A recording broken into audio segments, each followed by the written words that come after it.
こんにちは、山田幸子です。私のチャンネルでは水彩画の描き方や画材レビュー、そして猫の絵のメイキングをアップしています。水彩技法をだいたい5分以内に収まるように短くまとめて紹介する動画を作っていまして、今回はちょっとユニークな技法を取り上げてみようと思います。じゃじゃん、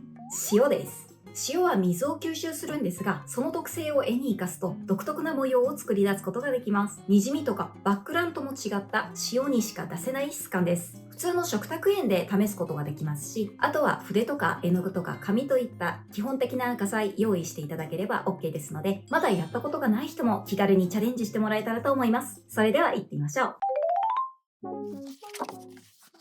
まず、どうやって水彩画に塩を使うのか、基本的な流れをお見せしますね。たっぷりの水で溶いた絵の具を塗ります。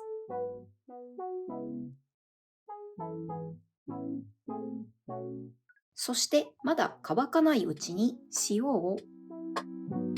パラッと振りかけます。この時、画面の状態はびしょびしょすぎず、かといって乾きすぎていない中間の状態がベストです。これを見極めるのがなかなか難しいのですが、個人的なタイミングの見計り方は画面上に水たまりがない状態。この状態で塩を振るといいと思います。食卓園ってこんな風に蓋に穴が開いていたりして、さっと振りかけられる便利な容器に入っていることが多いと思うのですが、できれば小皿に少量塩を出して、こうやって指でつまんで振りかけるのがおすすめです。ちょっと手間なんですけれども、指でつまんだ方が塩加減をコントロールしやすいです。そんな風にお話ししているうちに塩の反応がじわじわと始まってきました。塩をかけたら自然乾燥させます。ドライヤーは使わない方がいいです。ゆっくりお茶でも飲みながら待ちましょう。乾かしている間に徐々に塩の模様が浮かび上がってきますので、じっとね、観察しているとね、なかなか感動的ですよ。このまましばらく放置して見守ってみます。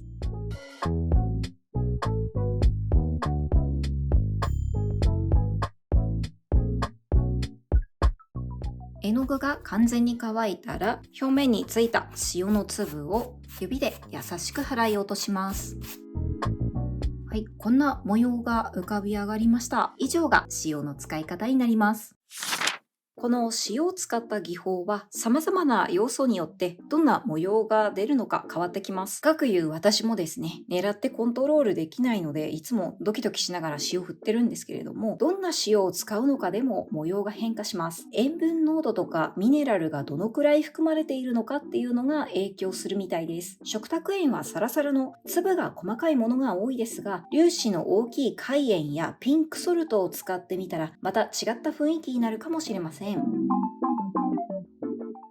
そして水彩紙の紙の目も塩の模様に影響します。粗め、中目、細目と試してみましたが、なんとなく細目が塩の模様が綺麗に出やすい気がします。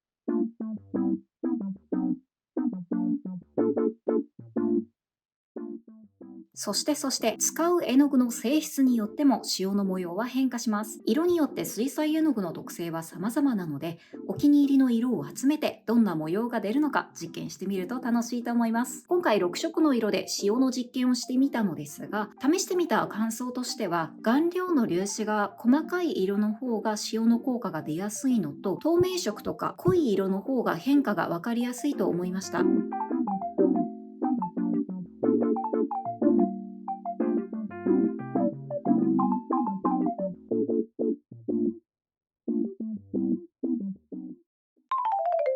濡れている画面に塩をパラッと振りかけるだけで、こんなに劇的な効果を生み出すことができます。まだやったことがない方は、ぜひお家にある食卓塩を使って試してみてください。知ってるよっていう方も様々な色や塩を使ってみると、また新たな発見があるかと思います。今回の動画良かった、参考になったという方は、ぜひチャンネル登録と高評価よろしくお願いします。今回もご視聴いただきありがとうございました。また次回の動画でお会いしましょう。